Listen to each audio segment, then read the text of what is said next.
Ladies and gentlemen, before we move on with our Deep Talks Bhagavad Gita session, we would like to invite on stage our youngest listeners.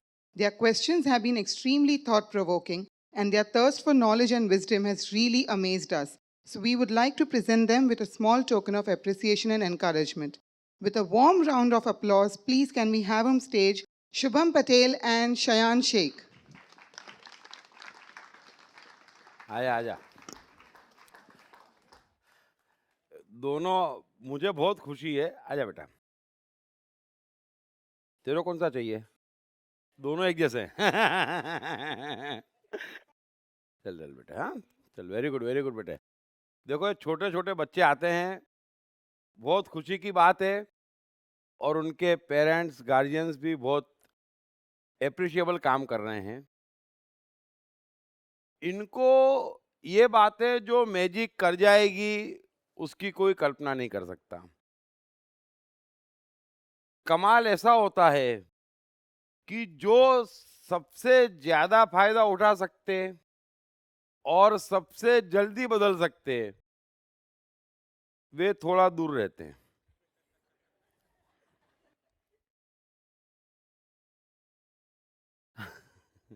इसके आगे कुछ नहीं कहना, है ना?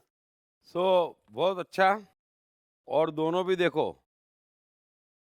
दोनों के नाम ऐसे शुरू होते हैं, श्री कृष्ण के नाम से ही, हैं?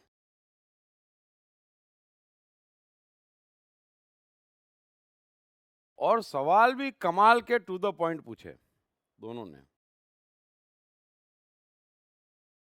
सो अध्याय 14 हम प्रारंभ करते हैं।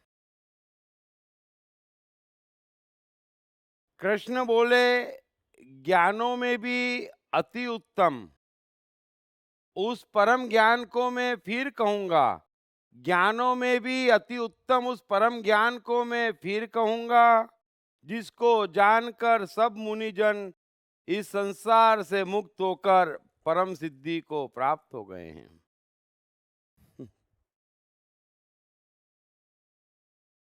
कृष्ण जब जब ये कहकर बात समाप्त करते कि तू युद्ध के लिए खड़ा हो जा, और निश्चित ही आशा भरी निगाह से अर्जुन को देखते, और जब लगता कि महाराज अर्जुन अभी भी युद्ध करने को तैयार नहीं है, तो कृष्ण क्या करें?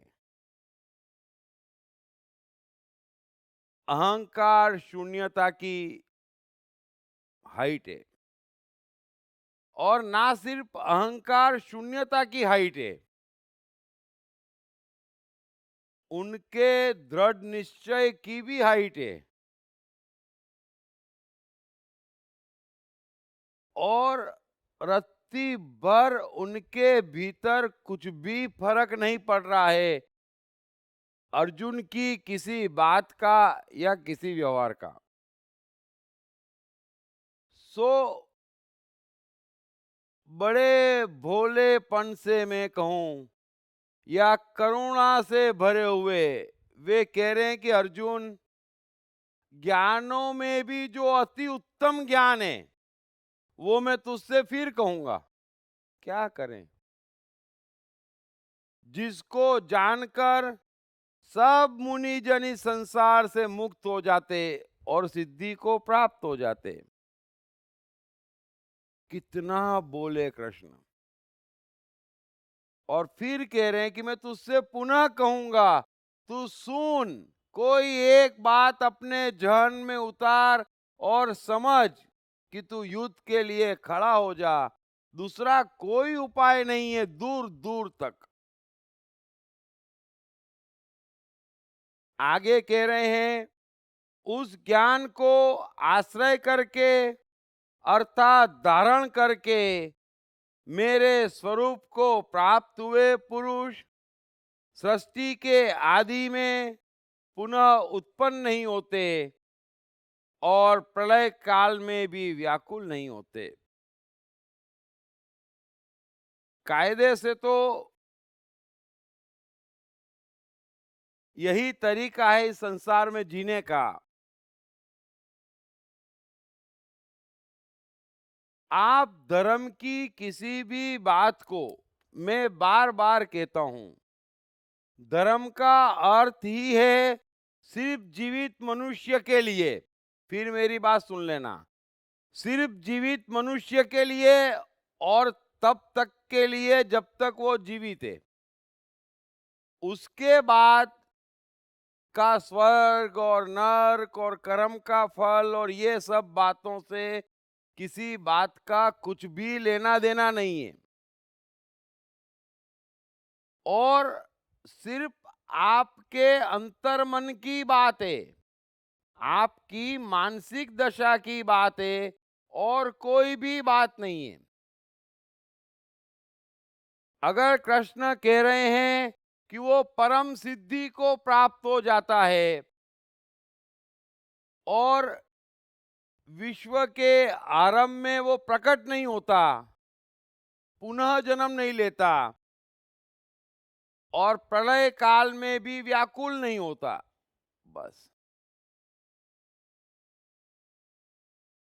यही गुण से संसार जीता जा सकता और एक इसी गुण से संसार में जिया जा सकता।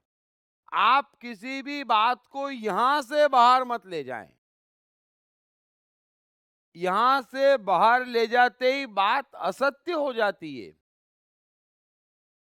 धर्म, ईश्वर और जीवन, ये तीनों एक है और इसका यहां से बाहर कुछ भी अस्तित्व नहीं है। अब यहां से बाहर तो स्वर्ग, नर्क, चार धाम, हज और जने क्या क्या खोज लिया गया। और ये पाप, ये पुण्य, ये अच्छा, ये बुरा, ये विभाजन, क्या लेना देना आपको? सफलता असफलता भी बाहर नहीं है। थोड़ा समझना इस बात को, कितना भ्रम है यहां मनुष्यों को। और आम मनुष्य करे भी क्या, जब ज्ञान का दावा करने वाले ही भ्रमित हैं। पाप पुण्य भी बाहर, अच्छा बुरा भी बाहर, सफलता असफलता भी बाहर। बाहर कैसे हो सकती? जरा गौर करना, जरा गौर करना। एडिसन प्रयोग कर रहा है, बल्ब जलाने के लिए फिलामेंट खोज रहा है और 2000 5000 फिलामेंट यूज कर चुका है और बल्ब नहीं जल रहा है। तो आपकी दुनिया कह सकती एडिसन असफल हो गया, आपके धर्म गुरु कह सकते, है ना, कि हमारे धर्म में मान रहा होता तो ऐसा नहीं होता। तो कैसा होता? बल्ब खोजने ही ना जाता और तो कुछ नहीं होता। जब तक एडिसन ना मान ले, समझ लेना, कि मैं असफल हो रहा हूं, वो असफल नहीं हो सकता। इस बात को समझ लेना, सफलता भी भीतर है, असफलता भी भीतर है। अगर एक शब्द में कहूं और आप समझदार हैं, समझ जाएं, और समझना ही पड़ेगा, मनुष्य के पास कोई उपाय नहीं है। बहुत युगों से भटक लिया। स्पष्ट भाषा में समझ लेना, जैसे मैंने सफलता असफलता का बताया, वैसे ही ईश्वर से लेकर, धर्म से लेकर, पाप पुण्य जो भी आप समझते, गिनते, जीवन जो भी आप मानते, सोचते, समझते, सब कुछ मानसिक है। इसीलिए इसको माया कहते हैं। बड़े ध्यान से समझ लेना, ये माया क्यों है? क्योंकि मानसिक है। अब कृष्ण समझाने की कोशिश कर रहे हैं, मैं उसको स्पष्ट शब्दों में पकड़ के विस्तार से समझाने की कोशिश कर रहा हूं। अतः ये पूछो ही मत। बुद्ध से भी पूछते थे ईश्वर है, अब ईश्वर मानसिक है ना, मानसिक है। मान के भी नहीं और ना मान के भी है, और दृढ़ता से मना कर दो तो वास्तव में नहीं है, और पूरी तरह से प्रकट कर दो तो वही वो है। थोड़ा समझना, पूरा का पूरा मानसिक है। अब डिपेंड है, अब कबीर को सब में नजर आ रहा है, तो ये मानसिक है। कबीर को कोई बुरा नजर नहीं आ रहा है, ये भी मानसिक है। अब इन बेचारे धर्म शास्त्रों को और समाज को कोई अच्छा नजर नहीं आ रहा है, ये भी मानसिक है। यहां पर जो सफल है वो भी मानसिक है, जो असफल है वो भी मानसिक है। आपके सुख दुख सब कुछ मानसिक है, माया है। इसीलिए तो मैं कह रहा हूं, इतनी गहरी है, एक डिस्टेंस बना लो कि दुख है, दुखी नहीं हूं। सफलता है, सफल नहीं हूं, बस। सफलता है वो तो आएगी, असफलता है वो भी आएगी। असफलता आने दो, मैं असफल नहीं हूं। सफलता आने दो, मैं सफल नहीं हूं। मैं क्या हूं? मैं तो हूं। मैं तो हूं, बस। थोड़ा सा समझना।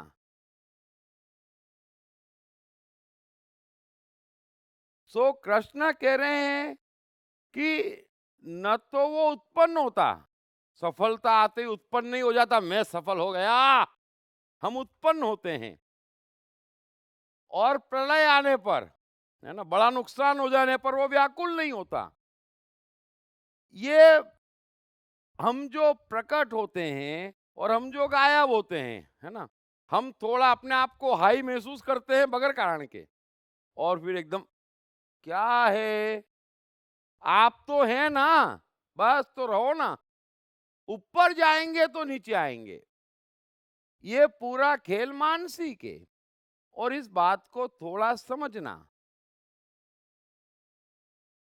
अगर आप किसी बात से खुश होंगे तो उसी बात से दुखी भी होंगे। अब ये खेल मानसिक है। आप खुश मत हो, आप दुखी नहीं होगे।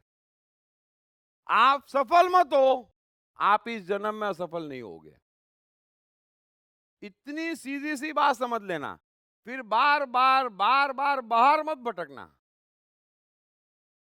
सब कुछ भीतर है, खेल मानसिक है ना।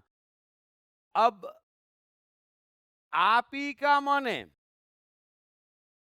और मन में परिवार है, इसलिए बाहर भी परिवार है। बाहर परिवार है ऐसा नहीं है, थोड़ा समझना इस बात को। आप ही का मन है और आप हिंदू हैं, इसलिए बाहर सब शास्त्र है, मंदिर है। आप ही का मन है, आप मुसलमान हैं, इसलिए दाढ़ी है, मस्जिद है, हज है। आप ही के मन में है। अब हर हिंदू के मन में चार धाम नहीं है, हर मुसलमान के मन में हज नहीं है, उसके जीवन में भी हज नहीं है। सब कुछ मानसिक है। थोड़ा खेल समझ लेना इस बात का।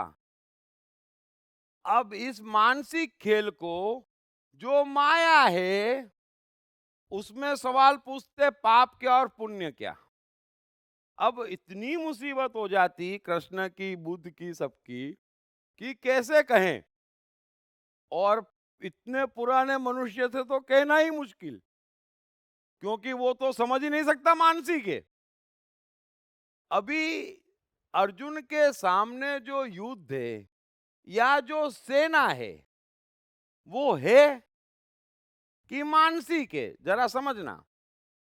अर्जुन ने कितनी ही बार सेनाएं देखी है।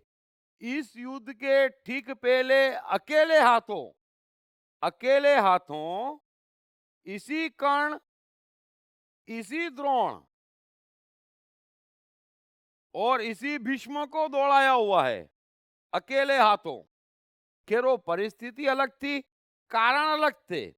ये लोग थके हुए भी थे और भ्रमित भी थे कि ये जो तीर चला रहा है वो अर्जुन है कि नहीं। तो आधी एनर्जी उसमें चली गई थी बेचारों की, और आधी बड़ी दूर से यात्रा करके आए थे, और ये आराम कर रहा था, उनका इंतजार कर रहा था, तो डबल फॉर्म में था। लेकिन वो के वही थे, ये भी वो का वही था, लेकिन मनस्थिति अलग थी। आज मनस्थिति अलग है, समझ लेना। तो सब कुछ सामने है, और जो कुछ भी सामने है वो मानसिक है। सो बार बार मैं कह रहा हूं आपसे, एक गहरा सत्य कह रहा हूं, सवालों का अंत लाए।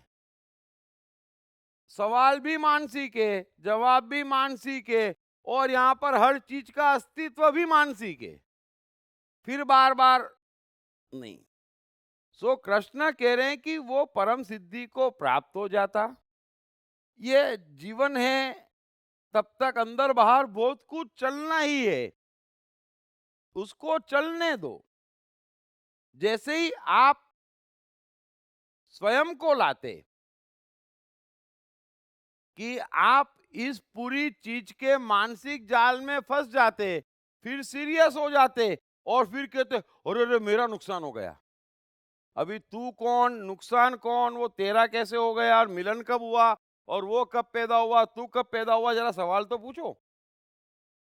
और नुकसान किस चीज का हो सकता जो आपकी हो, आपकी क्या हो सकती जो आप लेके आए हो। अब आप लेके आए नहीं, वो आपकी कैसे हो गई, जरा गौर करना।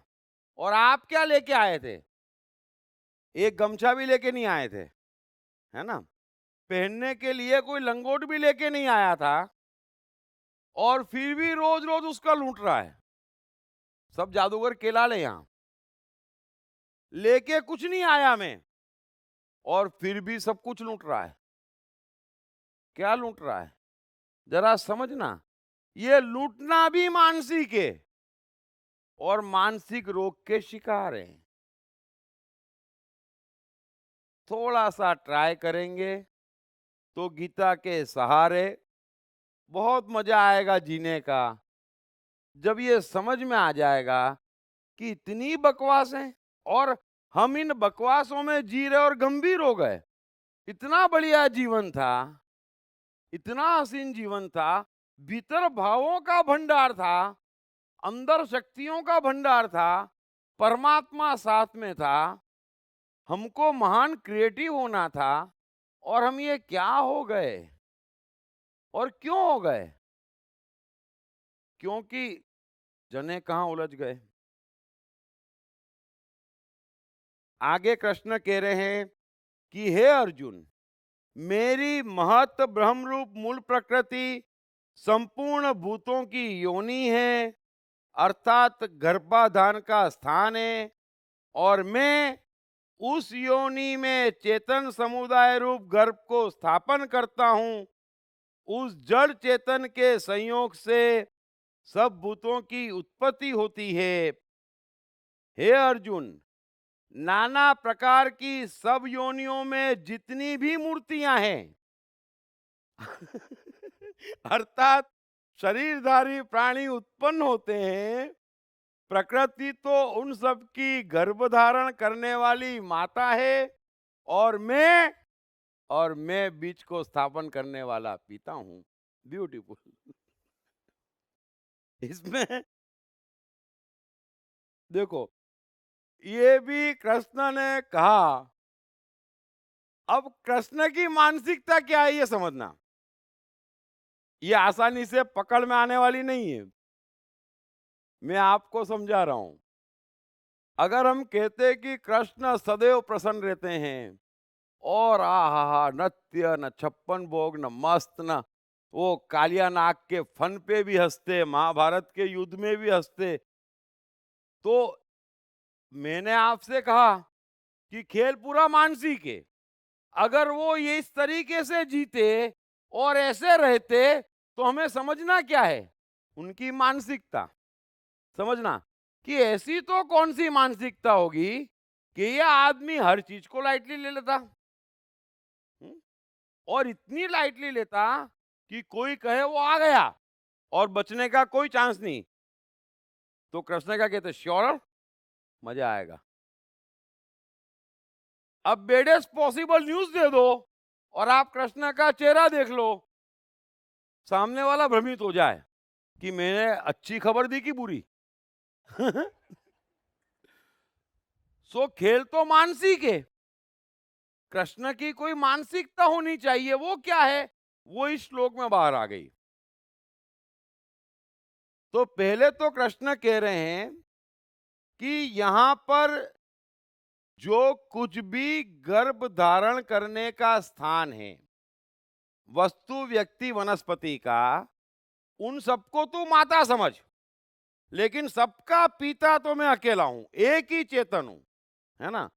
तो सबका गर्भ धारण तो मैं करता हूं, अतः सब मेरी संतान है। और सब अगर परमात्मा की संतान है, कृष्ण की संतान है, सब, तो कृष्ण तो भेद करने से रहे, परमात्मा तो भेद करने से रहा। अगर एक ही चेतन है तो, और ये बात तो सही भी है। अब जिसको इन पे डाउट है कि एक परमात्मा नहीं है, उन्होंने हिंदू, मुस्लिम, सिख, ईसाई धर्म बनाए हैं, है ना। वरना तो एक ही पिता परमेश्वर है।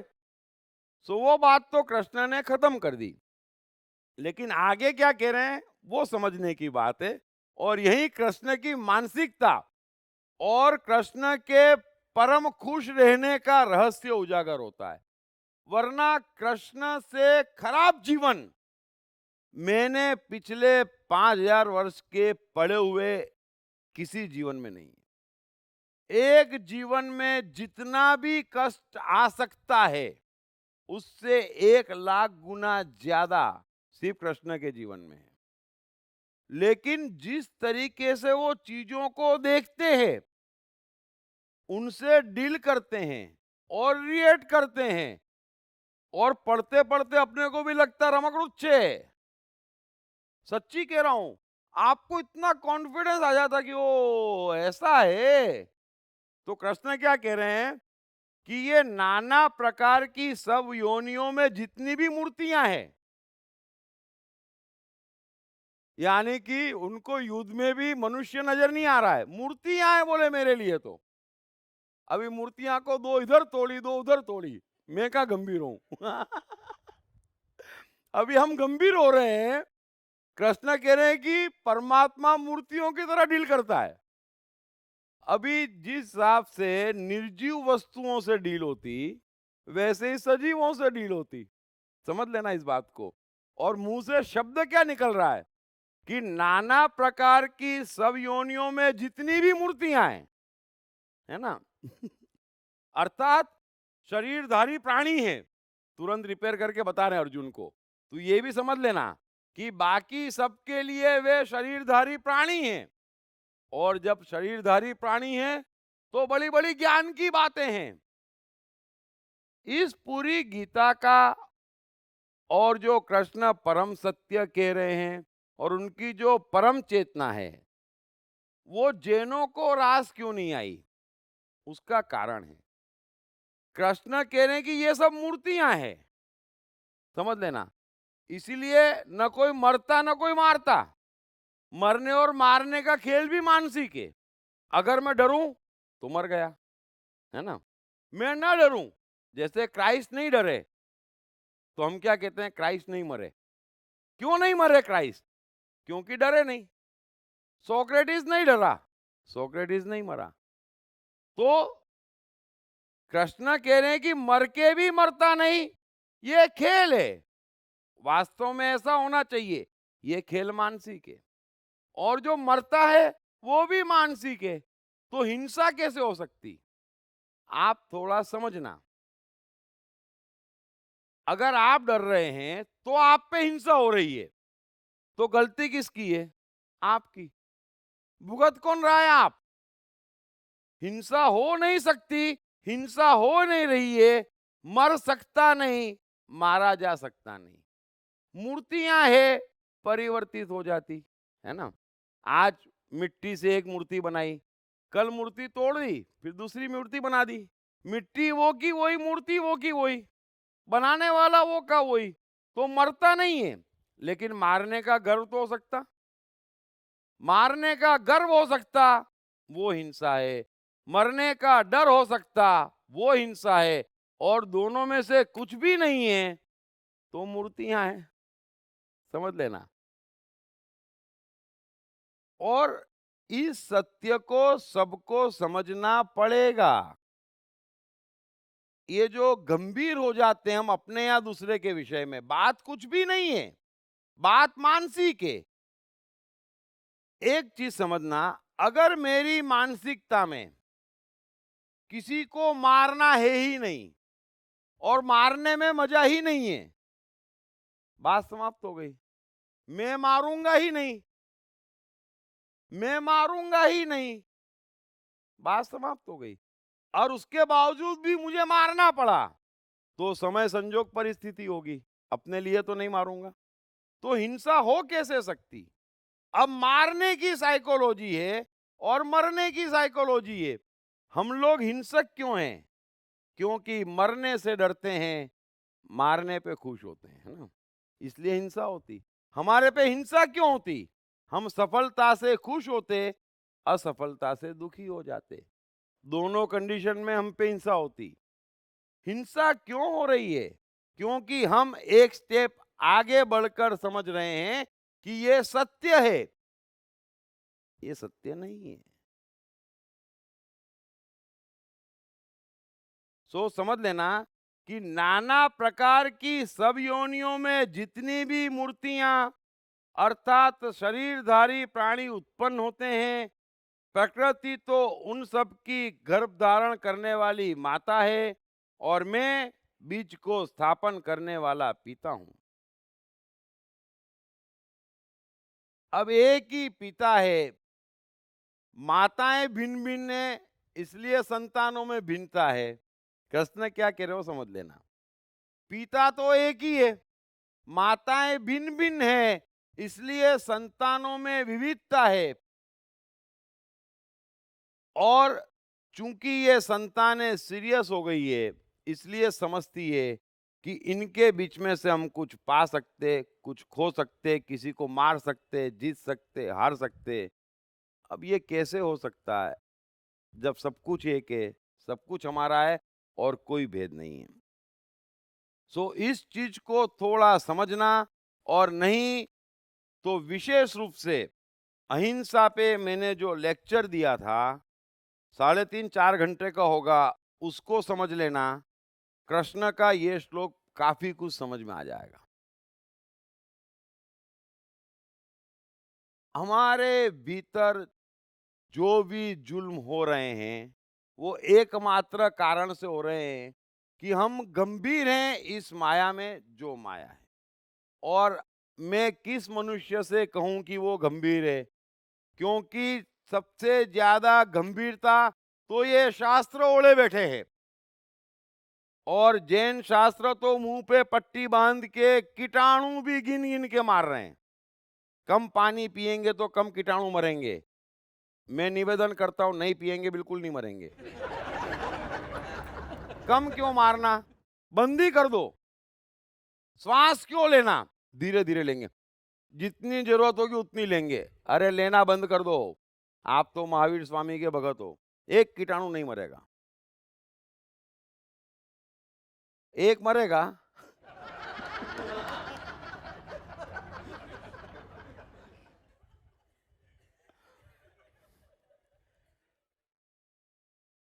ये गंभीर क्यों है? क्योंकि सत्य को नहीं जानते, और मुझे बड़ा दुख होता है। और ये कृष्ण का पूरा अध्याय इसी पर है। आप समझने की कोशिश करना, पिछला अध्याय भी इसी पर था। इतने सवाल, इतनी बातें, इतने सिद्धांत, जरा समझना, थोड़ा समझना कि ये पूरा खेल मानसिक है। आप मान रहे हैं, आप उसमें जी रहे हैं और आप भुगत रहे हैं, उसमें परमात्मा कहीं नहीं है, सत्य कहीं नहीं है। होता तो मनुष्य का ये हाल ही ना होता। इतनी सी बात समझना, मैं पूरी कोशिश कर रहा हूं।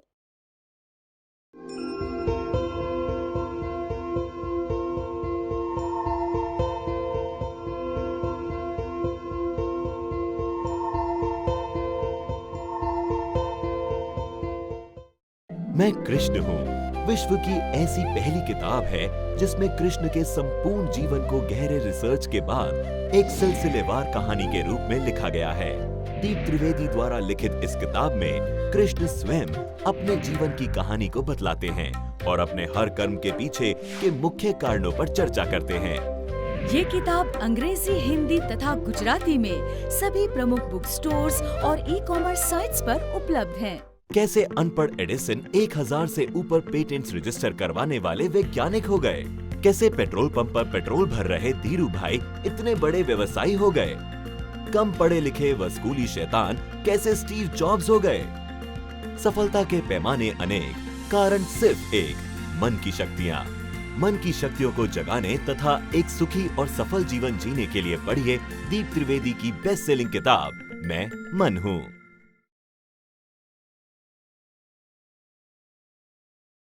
आगे कृष्ण कह रहे हैं कि अर्जुन सत्वगुण, रजोगुण और तमोगुण, ये प्रकृति से उत्पन्न तीनों गुण अविनाशी जीवात्मा को शरीर में बांधते हैं।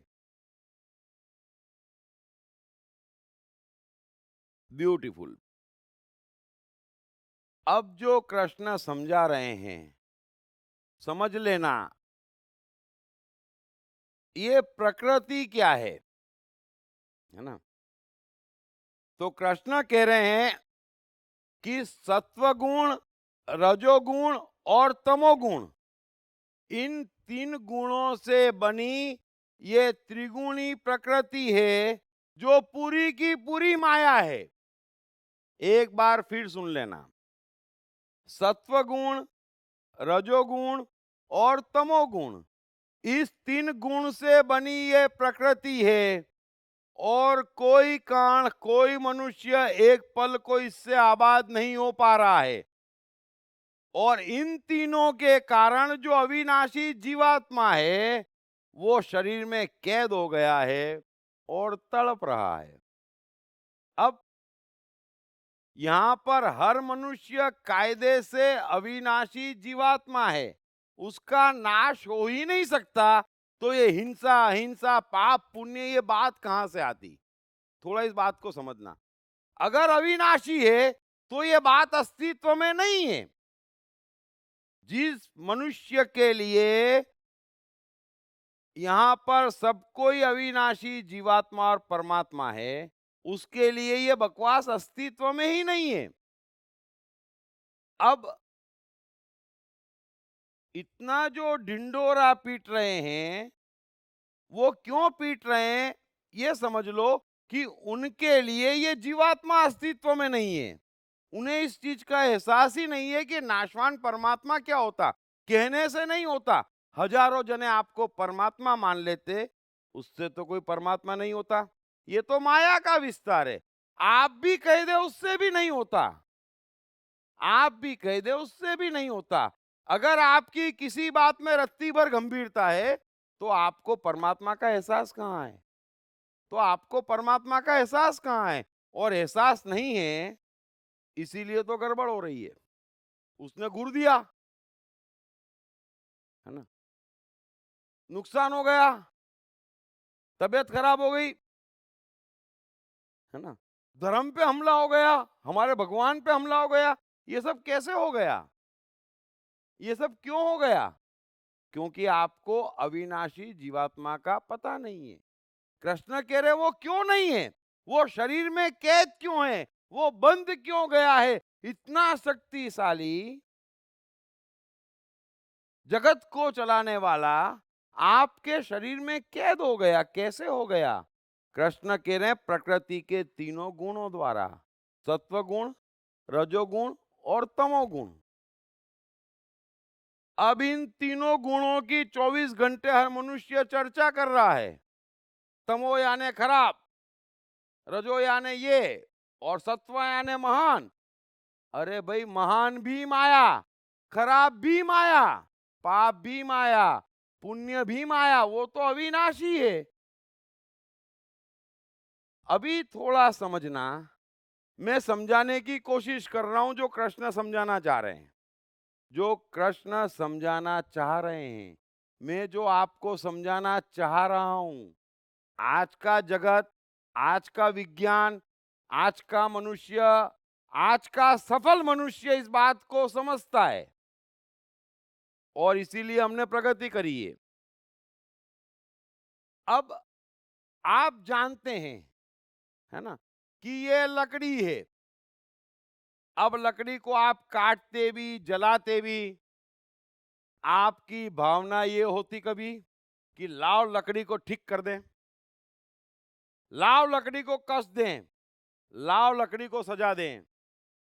आप उसका फर्नीचर भी बनाते, दरवाजे भी बनाते, आप लकड़ी से चाहे जैसा खेलते, आप कोई भाव नहीं छोड़ते, है ना? न गर्व का न दुख का, समझ लेना इस बात को। तो फिर लकड़ी पे आप रत्ती भर हिंसा नहीं करते। अगर मैं शारीरिक रूप से देखूं, जो ये बिचारे धर्मशास्त्र और खासकर ये जैन और बुद्ध और जैन खास हिंसा हो गई। भाई हिंसा इसलिए हो गई कि आप उसको लकड़ी नहीं जान रहे, समझ लेना इस बात को। और ये भ्रम पूरी दुनिया में फैल गया। अब मानसिक है, अब कोई आदमी ये सोचे लाओ लकड़ी को ठीक कर दूं, लकड़ी को कुछ होए ना होए, उसके मन पे हिंसा की प्रिंट पड़ जाएगी। तो ये खेल मानसिक है। अब ठीक इससे ऊपर आ जाओ। कृष्ण कह रहे हैं कि ये मूर्तियां हैं। अगर ये मूर्तियां हैं तो ऐसा मनुष्य कैसे किसी को मारता और कैसे किसी को मरवाता? अब ये मनोदशा नहीं है तो जमाने भर की बातें कर रहे हो ज्ञान की, और मैं ये समझ रहा हूं कि तुम्हारी मनोदशा ठीक नहीं है। बात में फर्क समझ लेना। मैंने नीचे से ऊपर तक सबसे कह दी, मेरा काम है। अब ये जो गंभीरता की बातें हैं, कृष्ण कह रहे कि उसके मूल में क्या है? उसके मूल में यही है कि उनका जीवात्मा कह दे और ये गंभीर हो गए, इनको मूर्तियां नहीं मान रहे। अब मूर्तियां नहीं मान रहे, हम अपने को मूर्ति नहीं मान रहे, तो हम समझते हम बहुत दुखी हैं। अब लकड़ी भी कट रही है, वो दुखी नहीं है। हम कट तो नहीं रहे हैं, बाहर कुछ गड़बड़ हो रही है, हम दुखी हो रहे हैं। क्यों? क्योंकि हम अपने को मूर्ति नहीं मान रहे। हम दूसरे को मूर्ति नहीं मान रहे तो सोचते हैं इसको ठीक करना पड़ेगा। कभी किसी ने किसी लोहे, पत्थर, कंकर, लकड़ी को ठीक करने के लिए कुछ किया? ठीक करने का भाव भी आता नहीं आएगा। तो हिंसा और अहिंसा के बीच में कृष्ण,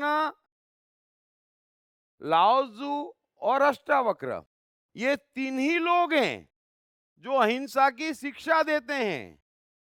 और हाईएस्ट हिंसा की शिक्षा कहीं है तो जैनिज्म में। इस बात को समझना, ये बात का फर्क समझना। यदि आप समझ रहे हैं कि कोई मरता या मारता, वो समझ कैसे रहे हैं आप? वो समझ ऐसे रहे हैं कि आप मर रहे हैं। अगर मैं नहीं मरूंगा, अगर मैं किसी कारण से नहीं मर रहा हूं, तो मुझे मालूम है कि मरना असंभव है। और जब मुझे ये मालूम है मरना असंभव है, तो मैं किससे कहूंगा मारो मत, मारो मत, मारो मत, मारो, मारो मत, मारो? मुझे लेना देना ही नहीं है। ये जो कह रहे हैं ये अज्ञान है और अपने अज्ञान की खबर दे रहे हैं। सो कृष्ण क्या कह रहे हैं कि सत्वगुण, रजोगुण और तमोगुण, 24 घंटे मनुष्य इन तीनों गुणों के आगे पीछे दौड़ रहा है, इसी के सवाल पूछ रहा है। और इन सवालों में और इन दौड़ने में जो जीवात्मा है अविनाशी, वो कैद हो गया है। अब अर्जुन तू भी ये सवाल पूछ रहा है कि इन मूर्तियों को मारेंगे तो पाप लगेगा, ये मूर्तियां मुझे मारेगी तो मैं मर जाऊंगा, इन मूर्तियों को मार के हमें क्या मिलेगा? अब ये तो कमाल के सवाल है कृष्ण के लिए। कृष्ण कह रहे हैं कि ये मूर्तियां हैं। अब अगर तू ये सोचता है कि मैं मरूंगा तो हिंसा हो गई, तू ये सोचता है कि मैं मारूंगा, हिंसा हो गई। बस, तो ये मानसिक है हिंसा। इस बात को समझना, हिंसा मानसिक है नहीं। अभी क्राइस्ट सूली पे लटकाए जा रहे हैं और कीले ठोके जा रहे हैं, और हर कील बड़ा दर्द दे रही है, और उसका दर्द खत्म नहीं हो रहा। खून के फव्वारे फूट रहे उस कील से, और तुरंत दूसरी कील ठोकी जा रही, फिर तीसरी, फिर चौथी, और नुकीली और क्रूरता से ठोकी जा रही है। क्राइस्ट को एक बार भी दर्द नहीं हो रहा है। क्यों? क्योंकि वे जानते हैं कि कोई मरता नहीं। समझ लेना, और क्योंकि वो जानते हैं कोई मरता नहीं, तो वो इनसे कह रहे हैं प्रभु इनको माफ करो। ये जानते ही नहीं कोई मरता नहीं, और जब कोई मरता नहीं तो कोई मारता भी नहीं। तो दो व्यक्ति हैं, क्राइस्ट और कबीर, जिन्होंने अहिंसा पे बोला, अहिंसा की बात करी। पांचवा कोई भी नहीं है। बस अब कोई भी नहीं है तो कोई भी नहीं है, कोई भी अहिंसा समझा नहीं। सो क्राइस्ट कि मैं मरता नहीं, कोई मारता नहीं। अब मैं मरता हूं तो मुझे कोई मारता है। समझ लेना, अगर मैं नहीं मरता तो मुझे कभी ये एहसास नहीं होगा कि कोई मार सकता है। मैं मरता हूं तो मुझे लगेगा ये भी मारता, ये भी मारता, ये भी मारता। सो ये जो सत्व गुण, रजोगुण और तमोगुण है, कृष्ण कह रहे हैं कि ये प्रकृति की त्रिगुणी माया है और उसने जीवात्मा को कैद कर रखा है।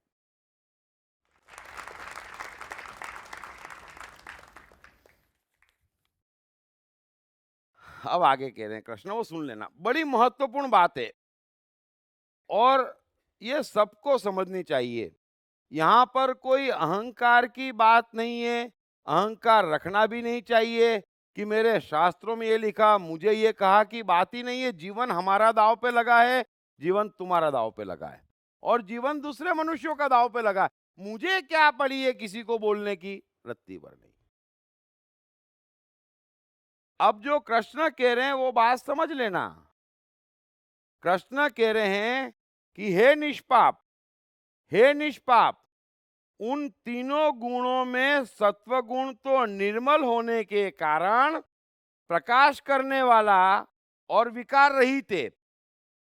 वह सुख के संबंध से और ज्ञान के संबंध से, अर्थात उसके अभिमान से बांधता है। ब्यूटीफुल। अब हर कोई अपने जीवन में झांकना, जो कृष्ण कह रहे हैं। कृष्ण कह रहे हैं कि सत्व गुण। अब सत्व गुण क्या है, थोड़ा सा समझने की कोशिश करना। सत्व गुण क्या है? ऐसा तो कोई मनुष्य आपने देखा नहीं होगा कि जिसमें सत्व गुण ना हो। मेरे में एक भी सत्व गुण नहीं है ना। अब सत्व गुण भी माया है, समझ लेना एक बात को। कृष्ण क्या कह रहे हैं कि प्रकृति की त्रिगुणी माया है, सत्व गुण, रजोगुण और तमोगुण। उसमें से पहली है सत्व गुण, और चूंकि ये प्रकृति की है अतः माया है, इसका हकीकत से कुछ भी लेना देना नहीं है। अब सत्व गुण क्या है? सत्व गुण इतना सा है कि आपका परिवार या आपका धर्म या आपका समाज कुछ बातों को अच्छा मानता, आप भी मानते और फॉलो करते, उसको सत्व गुण कहते। और तो कोई सत्व गुण नहीं है इस संसार में। समझ गए इस बात को? जिसे आप अच्छा मानते, आपका परिवार, आपका धर्म, आपका समाज, आपकी मान्यता, आपकी परंपरा, आपके विचार, आप सोचते कि ये अच्छा है, फिर वो आप करते, इसी को सत्व गुण कहते है ना। और हर आदमी के पास कुछ ना कुछ सत्व गुण तो है ही। अब जो कृष्ण कह रहे हैं वो समझ लेना कि माया का पहला स्वरूप है सत्व गुण। ये क्यों है और इसकी इतनी चर्चा क्यों है और इसकी इतनी खोज क्यों है? अच्छा, ये माया क्यों है? क्योंकि कुछ लोग ऐसे हैं जो समझते हैं कि 5 बार नमाज पढ़ना सत्व गुण है। अब सब जने ये नहीं मानते, समझ लेना। इसका अर्थ क्या हुआ? ये मनुष्य की अपनी माया हुई, है ना। अभी कुछ लोग सोचते हैं कि जनोई पहनना सत्व गुण है, भगवा पहनना सत्व गुण है, या ये किताब पढ़ना सत्व गुण है। अब ये उनकी माया हुई, उससे अविनाशी परमात्मा का क्या लेना देना? और जैसे ही कृष्ण कह रहे हैं आप इसमें की मायाएं ओढ़ते हैं कि परमात्मा ढक जाता है, बेचारा गुलाम हो जाता है, उसका तो प्रकृति से कुछ भी लेना देना नहीं है। अच्छा, आपके सत्व गुण का हकीकत से लेना देना नहीं है, क्योंकि जिसे आप सत्व कहते उसे दूसरा नहीं मानता, तीसरा हंसी उड़ाता और सभी जी रहे हैं, है ना? सभी जी रहे हैं। अभी बगैर पानी पिए कोई नहीं जी पा रहा है ना? तो पानी पीना मस्ट है। तो ये तो सिद्ध होता है यूनिवर्सली, धर्म कोई भी हो, समाज कोई भी हो, मान्यता कोई भी हो, मनुष्य अनपढ़ हो या पढ़ा लिखा हो, है ना, पानी पीता है तो पानी सत्य हो गया, न सत्व हुआ, न रजो हुआ, न तमो हुआ। अब वो परमात्मा का सत्य हो गया तो उस पे कोई गर्व नहीं करता मैं पानी पीता हूं। तो परमात्मा का सत्य है वो तो इस्टेब्लिश है, सब मनुष्यों पे लागू है और उसके बगैर जीना मुश्किल है। लेकिन उसको तो हमने कैद कर लिया है ना, उसको तो ऐसा कैद कर लिया कि तू निकल के बता हमारे भीतर से और देख हमारा तमाशा, कितना रुलाते हम तेरे को, कितना तड़पाते हम तेरे को। अब कृष्ण आगे क्या कह रहे हैं ये समझ लेना कि ये सत्व गुण तो निर्मल होने के कारण प्रकाश करने वाला, ऐसा सब लोग मानते हैं और इसीलिए सत्व गुण ओढ़ते हैं, है ना, कि चाहे आप उपवास रखें, रोजे रखें, समाज में माने, मान्यताओं माने, सिद्धांत बने, कुछ भी करें, जो आप मानते हैं वो आप ही की माया है, उसका सत्य से, परमात्मा से लेना देना नहीं। लेकिन जो मानता है वो तो यही मानता है कि बस मैं तो एकदम ठीक कर रहा हूं। अरे भाई तू तो ठीक कर रहा है लेकिन तेरा कुछ ठीक हो नहीं रहा है और दूसरे ये कर नहीं रहे हैं, वो मजा ले रहे हैं, तो गड़बड़ कहाँ है? गड़बड़ कहाँ है जरा बताएं। भाई भारत में लक्ष्मी पूजन हो रहा है, बड़ी पवित्र चीज है, सत्व गुण है। अमेरिका में नहीं हो रहा है, यूरोप में नहीं हो रहा है, गंदी बात है। लेकिन लक्ष्मी जी आप भारत में दिखती नहीं और वहां दिखती है, तो इस सत्व में कहीं ना कहीं कुछ ना कुछ तो गड़बड़ है, थोड़ा समझना। तो ये हमारा ही सत्व है, हर मनुष्य का अपना सत्व है, यूनिवर्सल सत्य नहीं है। और धर्म परमात्मा यूनिवर्सल सत्य है, ये छोटी सी बात आप समझ लें।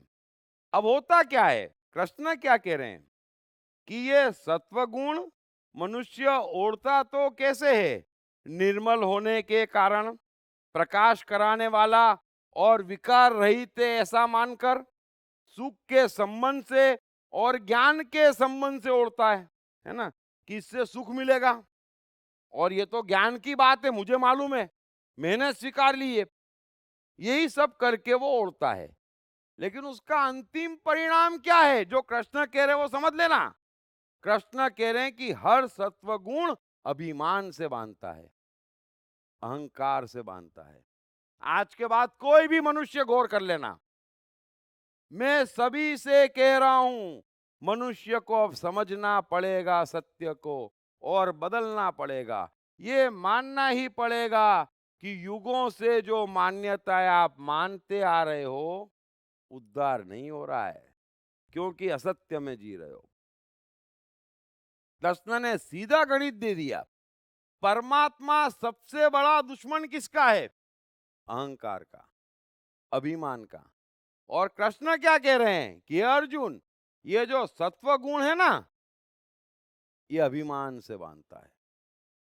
और जिसके पास जितने सत्व गुण हैं वो लिख ले दीप त्रिवेदी की बात और मान ले कृष्ण की बात, परमात्मा उनका दुश्मन है, अहंकार का दुश्मन है।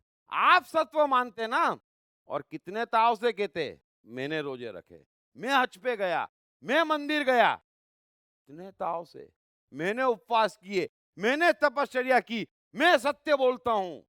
युधिष्ठिर भी सत्व गुण वाला था, मैं सत्य बोलता हूं, मर भी जाऊंगा तो सत्य बोलूंगा।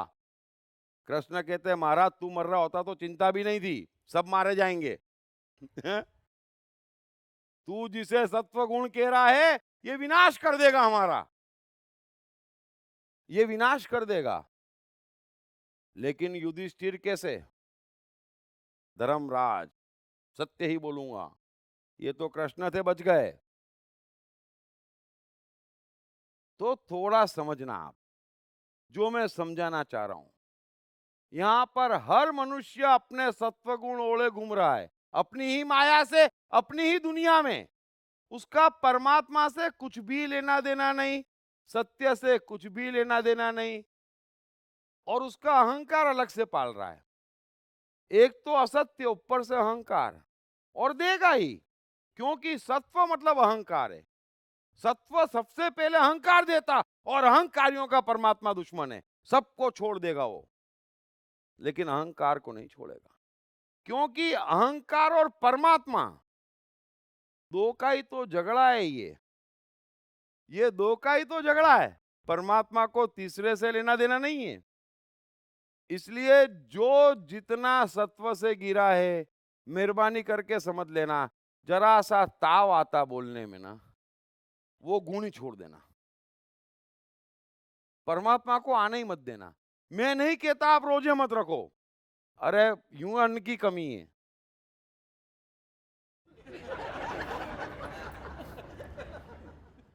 आजीवन रखो, लेकिन तनो मत, बस मैं इतना ही कह रहा हूं, तनो मत।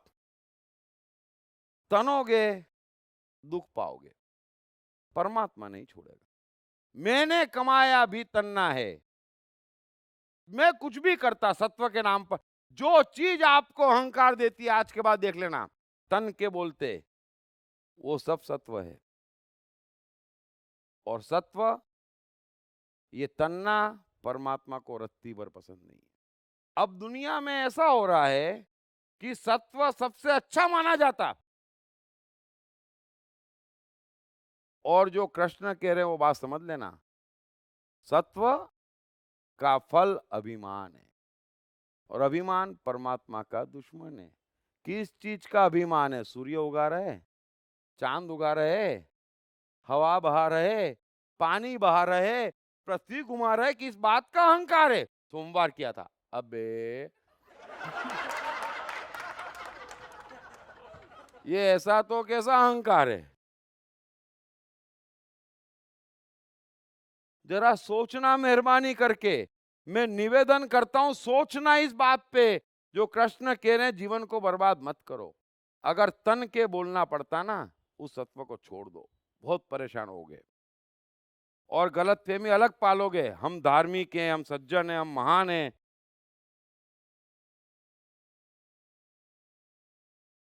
आगे कृष्ण कह रहे हैं, राग रूप रजोगुण को कामना और आसक्ति से उत्पन्न जान, वह जीवात्मा को कर्मों के और उनके फल के संबंध से बांधता है। ब्यूटीफुल। अब दूसरा, हर मनुष्य परेशान है रजोगुण से।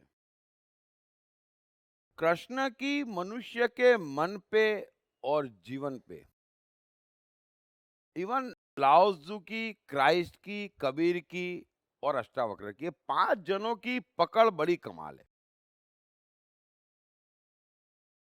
वे क्या कह रहे हैं? पहले उन्होंने कहा कि हर सत्व अभिमान से बांधता है। अब ये कितना प्यारा सत्य है, कितना सीधा सत्य है। दूसरा कह रहे हैं कि रजोगुण, और वो कहां से उत्पन्न होता? कामना से और आसक्ति से। अब ये जितने महत्वाकांक्षी हैं, जितने कामना करे बैठे हैं, जो भी चाहते हैं, उनमें रजोगुण होता। और कृष्ण कह रहे हैं रजोगुण काहे से बांधता है? ये कर्म से और उसके फल से बांधता है, और मनुष्य बर्बाद हो जाता है। मैं मर्सिडीज खरीदूंगा, ये महत्वाकांक्षा पकड़ लिया आपने, रजोगुण बांध लिया। अब क्या हुआ? अब कर्म से बंध गए। सुबह 6 बजे उठ के काम पे लगे हुए हैं, रात को 10 बजे तक काम पे लगे हुए हैं। ये काम पे कैसे लग गए? कृष्ण कह रहे कर्म कहां से आ गया अचानक, वो भी छप्पर फाड़ के। अरे इंसानों वाली हरकत ही नहीं है। 6-8 घंटे काम करना, रूटीन में काम करना और जो मिल जाए, जैसे मिल जाए, बेस्ट काम करना। लेकिन ये चाहिए, ये होना ही चाहिए कि काम पे लग जाते। तो कर्म और उसके फल से बांधता। कृष्ण कह रहे हैं हर रजोगुण कर्म और उसके फल से बांधता। और कामना किसी भी चीज की हो सकती है ना। फिर वो कर्म से और फल से बांधता है, इस चीज को समझ लो। कामना शादी करने की भी हो सकती, फिर शादी करने के कर्म से बांधता और फिर उसके फल से बांधता, है ना। तो किसी भी चीज की कामना, किसी भी चीज की आसक्ति कर्म करवाती, दुखदाई है। फिर फल से बांधती, वो भी दुखदाई है। तो दुख जीवन में कहां से आता? तो कृष्ण कह रहे हैं रजोगुण से आता। तो इसमें भी परमात्मा नहीं है। अब प्रकृति का तीसरा गुण कृष्ण कह रहे हैं सब देहाभिमानियों को मोहित करने वाले तमोगुण को, सब देहाभिमानियों को मोहित करने वाले तमोगुण को, तो अज्ञान से उत्पन्न जान वह इस जीवात्मा को प्रमाद, आलस्य और निद्रा के द्वारा बांधता है। अब तीसरा कह रहे हैं तमोगुण, और वो कहां से उत्पन्न है समझ लेना। इसको समझने में भी हमेशा मार खाया है। सबने एक ही बात समझी, तमस, तमोगुण यानी कि सात्विक भोजन खाना, वरना नींद आएगी, आलस, प्रमाद। अरे शरीर से धर्म का लेना देना ही नहीं है, एक लिमिट से ऊपर। शरीर हमारी मानसिकता को 5% असर करता है। सो कृष्ण क्या कह रहे हैं कि यह तमोगुण अज्ञान से पैदा होता है, और इस बात को सब जने समझ लेना। और हर मनुष्य यहां सत्वगुण, रजोगुण और तमस गुण से घिरा हुआ है, और इन तीनों में जी रहा है और अपने आप कर्म कर रहा है, संयोगों के बल पे फल भोग रहा है। उस जीवन में परमात्मा का कहीं नामो निशान नहीं है। वो एक अलग है भीतर जो कैद है। अब अज्ञान, इस शब्द को बार बार समझ लेना कि जो चीज सिद्ध नहीं हो रही है फिर भी आप उसे ज्ञान मान रहे हैं, ये तमोगुण है। और मेरी दृष्टि में ये तीनों गुण का मनुष्य शिकार है ना। मैं बार बार कहता हूं पत्थर पत्थर है, ये ज्ञान है। आप मानने को तैयार नहीं है, ये अज्ञान है। क्यों? क्योंकि आप पर प्रमाद छा गया है, निंद्रा छा गई है, लोभ और भय ने आपको सुला दिया है, और तमाम अज्ञानों को ज्ञान के नाम पे मनुष्य ओढ़े बैठा है। तो ये तमस गुण है। मैं मन हूँ पढ़ने के बाद अब तक लाखों लोगों ने अपने भीतर सकारात्मक परिवर्तन महसूस किया है और अपने जीवन को सुख और सफलता के मार्ग पर लगाया है। आप भी अपने जीवन में ये परिवर्तन आसानी से ला सकते हैं। पढ़िए दीप त्रिवेदी की बेस्ट सेलिंग किताब मैं मन हूँ। रण छोड़ने के लिए मशहूर कृष्ण ने अर्जुन को महाभारत युद्ध से भागने क्यों नहीं दिया? क्या थे कृष्ण के स्वयं के रण छोड़ने के और अर्जुन को रण ना छोड़ने देने के कारण? पढ़िए बेस्ट सेलिंग लेखक दीप त्रिवेदी द्वारा लिखित मैं कृष्ण हूँ। ये किताब अंग्रेजी, हिंदी तथा गुजराती में सभी प्रमुख बुक स्टोर्स और ई-कॉमर्स साइट्स पर उपलब्ध है। क्या है सफलता का सार सूत्र? क्या है जीवन को खुशियों से भर देने का मूल मंत्र? जीवन जीने का क्या है सही तरीका? क्या है कर्म और फल का संबंध?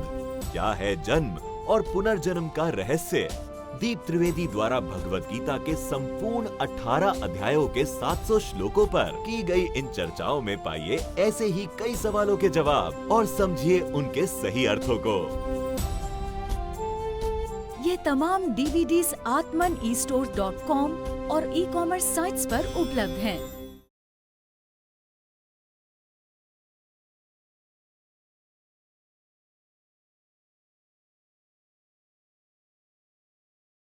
ब्यूटीफुल। ये जरा समझ लेना।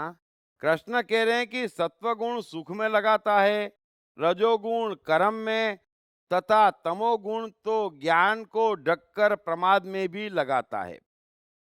ये तो एक सीधी सीधी बात वापस कृष्ण ने कही जो पहले कह चुके हैं कि सुख के लिए, सम्मान के लिए मनुष्य सत्वगुण ओढ़ता है,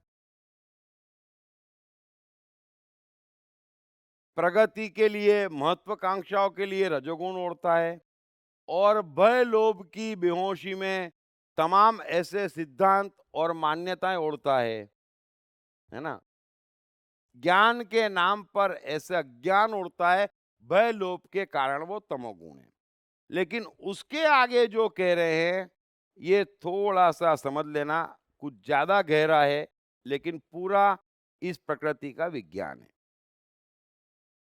कृष्ण कह रहे हैं कि हे अर्जुन, रजोगुण और तमोगुण को दबाकर सत्वगुण, सत्वगुण और तमोगुण को दबाकर रजोगुण, वैसे ही सत्वगुण और रजोगुण को दबाकर तमोगुण होता है, अर्थात बढ़ता है।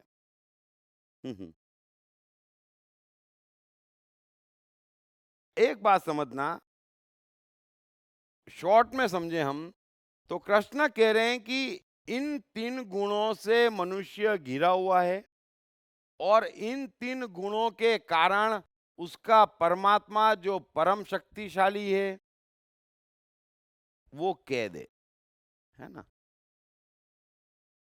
और मनुष्य के ये तीनों गुण बढ़ते कैसे हैं कि कोई भी 2 गुण को वो दबाता तो तीसरा बढ़ जाता। ऐसा समझे तीनों 33, 33 और 33% है। तो कायदे से ये होना चाहिए कि पूरे 33, 33 और 33% तीनों को काट देना चाहिए, लेकिन ऐसा होता नहीं है। समय संजोग के वश में आकर कोई 2 गुण को दबाता है और तीसरा उभर जाता है। 33% जो रजोगुण था उसको 10 करता, सत्व को 10 करता तो तमो बढ़ जाता। परमात्मा कहीं प्रकट नहीं होता, समझ लेना। परमात्मा कब प्रकट होगा? जब इस तीनों गुण को 0 कर दोगे तो 100% परमात्मा बाहर निकल आएगा। अब सवाल ये है इस बात को समझना कि गीता का सार क्या है। जिस भी ज्ञानी ने इस सार को लिखा है, निश्चित ही उसने गीता पूरी की पूरी पचा ली थी। और गीता सार क्या निकाला है कि जो हुआ अच्छा हुआ, जो हो रहा है अच्छा हो रहा है, और जो होगा अच्छा होगा, ये गीता का सार है। ऐसा कई लोग कहते भी हैं लेकिन समझते नहीं हैं। मैं आपको समझाने की कोशिश कर रहा हूं कि ये सत्वगुण, रजोगुण और तमोगुण मनुष्य ओढ़ता क्यों है, इस बात को बताना और समझना। ये बार बार सत्वगुण, रजोगुण, तमोगुण ओढ़ने की जरूरत पड़ती क्यों है? क्योंकि हमारे भीतर जो परमात्मा है और उसका जो ऑटोमेशन है वो इतना सीधा और साफ है कि कहीं कोई दखलंदाजी वो नहीं करता, उसे कुछ लेना देना नहीं। जब जो होना है तब वो होना है, जब जो करना है तब वो करना है। ये हमारा परमात्मी ऑटोमेशन है। इस बात को समझ लेना हर कोई। आपका परमात्मी ऑटोमेशन क्या है? जब जो होना है तब वो होना है, जब जो करना है तब वो करना है, और ये ऑटोमेशन है। अब डिमांड सत्व करने की हो, रजो करने की हो या तमस करने की हो, आपको क्या लेना देना? और आप क्यों पूछेंगे कि सत्व ओढ़ूं, तमोगुण ओढ़ूं, रजस गुण ओढ़ूं? क्यों? जो हुआ अच्छा हुआ, जो हो रहा अच्छा हो रहा है, और जो होगा अच्छा होगा, गारंटी से कह रहा हूं।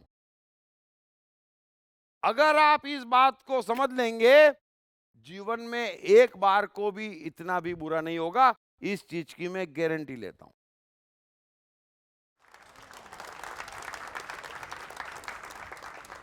सो थोड़ा समझ लें, एक आपका परमात्मीय ऑटोमेशन है और वहां पर वो करता नहीं है, किसी बात में लिप्त नहीं है, और वहां से जो कुछ भी हो रहा है वो अच्छा हो रहा है, जो कुछ भी होगा अच्छा होगा, क्योंकि जो कुछ भी आज तक हुआ है वो अच्छा ही हुआ है।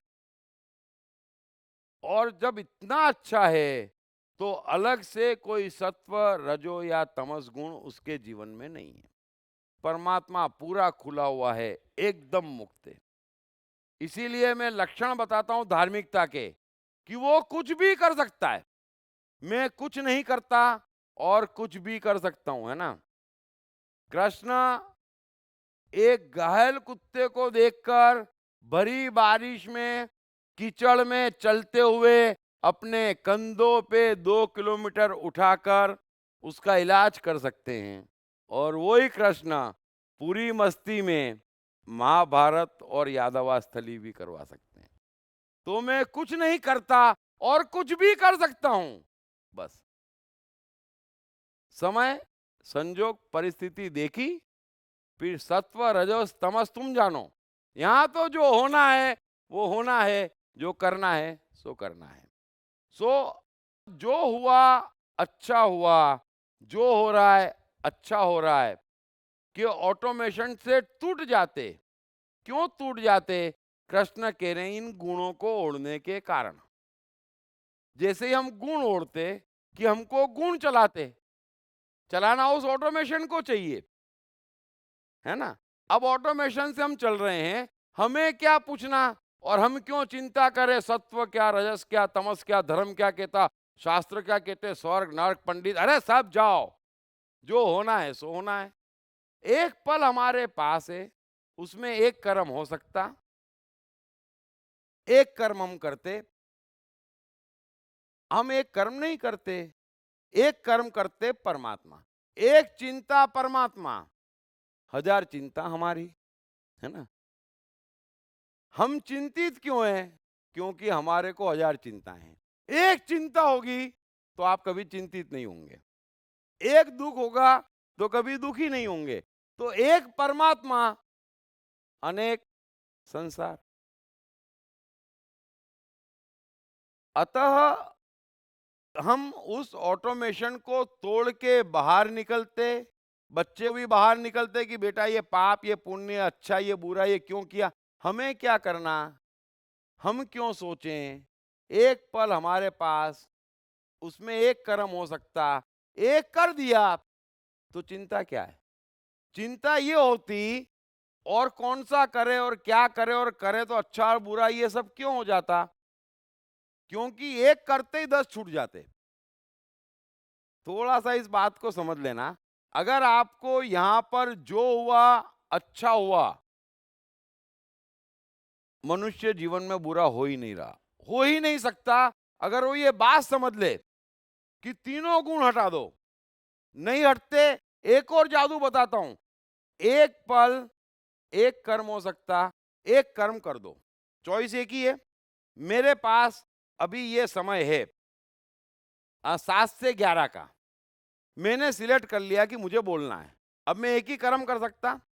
अब इस समय समझें कि कोई बीमार है, धंधे में नुकसान है, 12,000 लफड़े हैं, तो मैं क्या कर सकता हूं?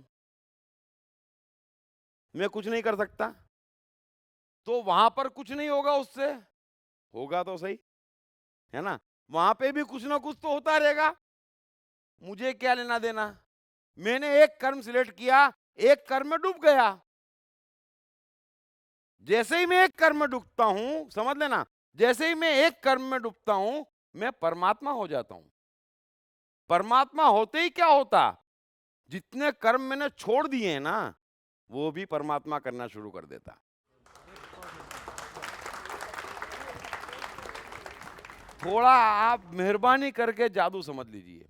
अभी आपको बिजनेस में प्रॉब्लम है, आप बिजनेस सल्टाने गए 10 रोज के लिए, तो आप भूल जाए ना, आपका परिवार है, बीबी है, बच्चे हैं, ऑफिस है, आपको क्या करना। हम वहां जाते, वहां से भी ये सब करते, परमात्मा दिखता ही नहीं, कर ले, हमको क्या करना। हमने एक सिलेक्ट कर लिया, बाकी तू क्या करेगा, फालतू बैठेगा। हैं? जितने हमने छोड़ दिए हैं सब तेरे भरोसे छोड़े हैं। अब तेरी मेरी कंपटीशन है। देखता हूं जो कर्म मैंने हाथ में लिया वो ठीक से निपटता है कि जो तेरे पे छोड़ा वो ठीक से निपटता है। आप चिंता छोड़ दो और मैं कहता हूं आप बहुत जल्दी वहां बैठ जाएंगे जहां जो हुआ अच्छा हुआ। ये मैजिक है, ये हवाई बातें नहीं है, ये तावीज, अंगूठी, धागे, उपवास, रोजे, मूर्तियां नहीं है, ये मानसिक जादू है। एक पल, एक कार्य, एक समय में एक कार्य 2 दिन का हो, 10 दिन का हो, वो मैंने हाथ में लिया, पूरा कंसंट्रेशन उसमें, उसके अलावा की दुनिया जिंदा है नहीं, उसके अलावा कोई प्रॉब्लम है बिल्कुल भी नहीं है। अरे मैं कोई काम पे निकल गया तो क्या ऑफिस में बम फूट जाएगा? मैं बाहर चला गया काम से तो क्या बीवी को घर बैठे बैठे कैंसर हो जाएगा? अरे अरे वहां की चिंता में क्यों लेके जाऊं? भले बीमार बच्चे को छोड़ के जा रहा हूं लेकिन छोड़ के जाओ। आप क्या करते? वहां पे भी बीमार बच्चे को ले जाते, परमात्मा को मौका ही नहीं देते कुछ करने का। ना आप कुछ करते, समझ लेना, न तो हम कुछ करते न परमात्मा को मौका देते, और फिर कहते जो हुआ बुरा हुआ। कृष्ण भाई आप गलत कहते हैं। कृष्ण कह रहे तुमने कुछ किया नहीं, मुझे करने दिया नहीं, तो फिर और क्या होगा? तो ये सब मैजिक की बातें हैं। कृष्ण कह रहे हैं वो अंतिम साइकोलॉजी है, जीवन के सत्य हैं। एक पल, एक कर्म, एक सिलेक्ट किया, बाकी छोड़ दो, तो बहुत जल्दी आप जो हुआ उसमें स्थित हो जाएंगे। So thank you very much.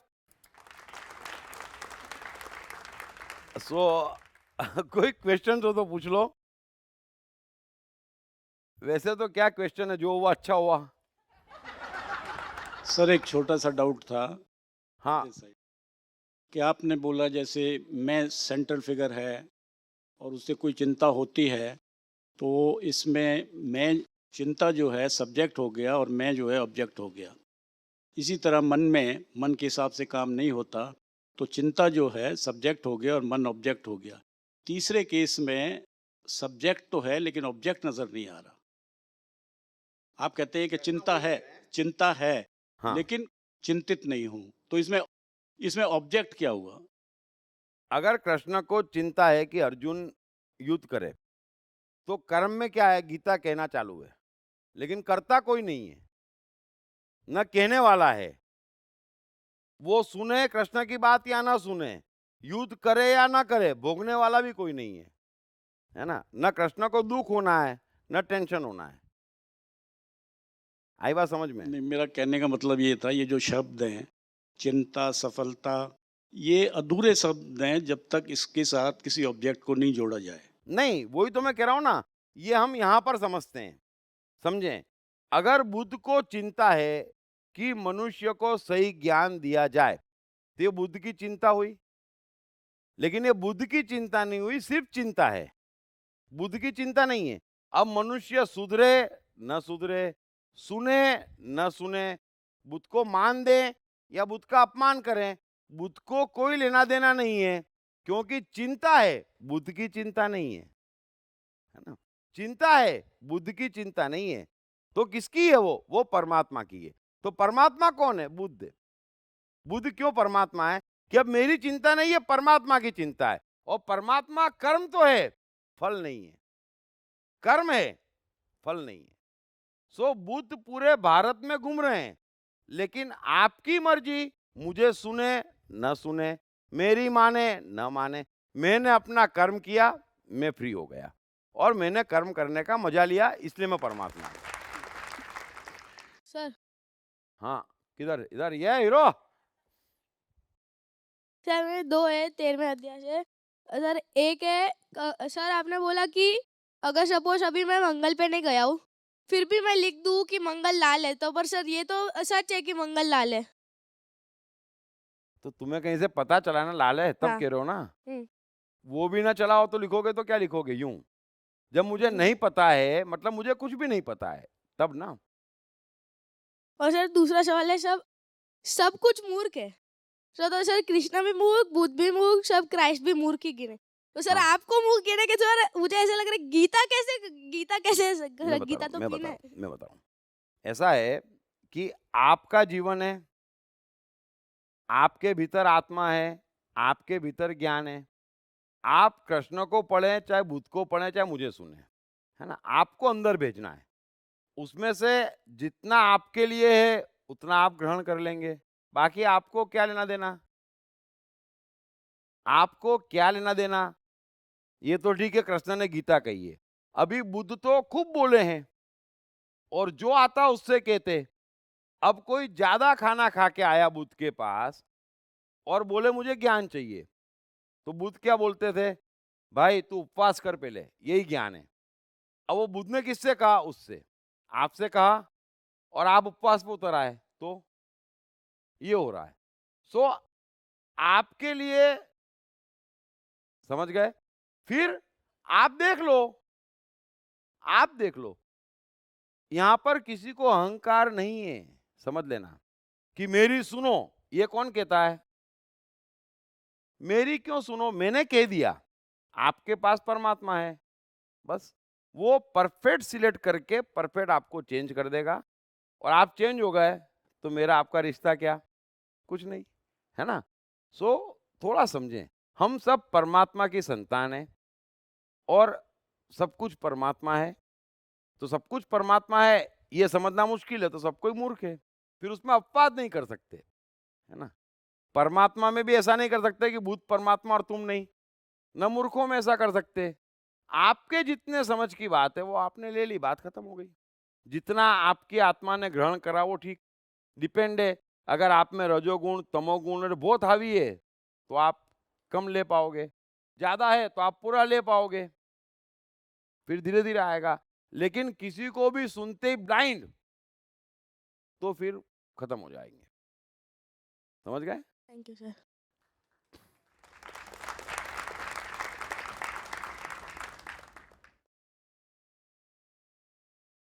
Mic mike mike. हाँ, वो कृष्ण जी बीच में थे और अर्जुन को वो संवाद कर रहे थे और वहाँ पे दुर्योधन भी थे।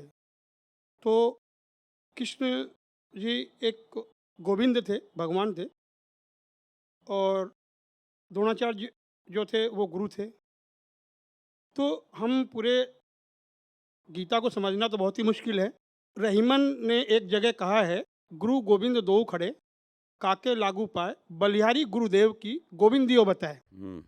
और यहाँ पे गोविंद कृष्ण भगवान जी कहते हैं गुरु को मारो। तो कहने का मतलब है ये केवल भाव जो है वो भाव को मैं समझ, वहाँ भाव अलग था और यहाँ भाव अलग है, वो मैं एक जस्ट मिनट, समझना चाहता हूँ। मैं आपको समझाता हूँ। पहली बात तो आपके सवाल से लग रहा है कि आप पहला या दूसरा लेक्चर ही सुन रहे हैं। नहीं नहीं, मैं सर कम से कम 8-10 बार आपके पास आया हूँ। लेकिन अलग अलग टुकड़े में। हाँ, वो ठीक कंटिन्यू है, नहीं कर पाया हूँ। अच्छा ठीक है, अब मैं बता रहा हूँ। जो रहीमन कह रहे हैं वो सत्य है। गुरु गोविंद दो ही खड़े, काके लागू पाँव, बलिहारी गुरु आपकी जो गोविंद दियो दिखाए। तो वो गुरु किसको कह रहे हैं? जो गोविंद दिखाए। अभी द्रोण कैसे गुरु हो गए इस परिभाषा में? वो तो तीर चलाना सिखा रहे हैं, गोविंद थोड़ी दिखा रहे हैं।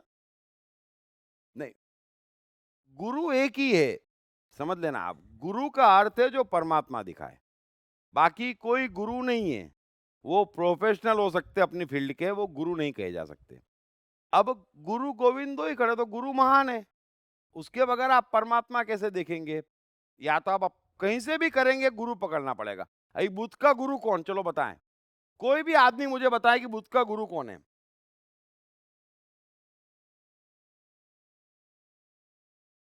बगैर गुरु के कभी ज्ञान नहीं होता। वो जो बीमार व्यक्ति बुद्ध ने देखा, बरोबर है, वो जो मृत व्यक्ति बुद्ध ने देखा, वो उसका गुरु है। वहीं से तो ज्ञान आया, वहीं से तो ज्ञान आया कि सब कुछ परमात्मा हो सकता, कुछ एक दुनिया हो सकती। तो जहां से आप मुड़ते और जहां से आप पाते। माइक देना, माइक देना। ये वैसे तो अगर फिर इस पे तर्क वितर्क किया जाए, गुरु वैसे तो परमात्मा गुरु हुए कि परमात्मा ने उनको बुद्धि दी और उस बुद्धि के कारण उस गरीब इस गरीब आदमी को देख करके उनके मन में ये भाव उपजा कि हाँ, जीवन में दुख दर्द किया है, इसका मतलब है सबके जीवन में दुख दर्द ऐसा होता है, इसको दूर किया जाए। तो तो गुरु, वास्तविक गुरु तो परमात्मा हुए। नहीं, नहीं, नहीं। परमात्मा तो करता ही नहीं है, उसने हमको छोड़ दिया है, बरोबर है? परमात्मा आप उसको परम चेतना कहिए, परमात्मा कहिए, जो हाँ, कहिए। कुछ भी, उसने तो हमको छोड़ रखा है। अब हमारे हाथ में है कि हमें तीनों गुण मार के सीखें।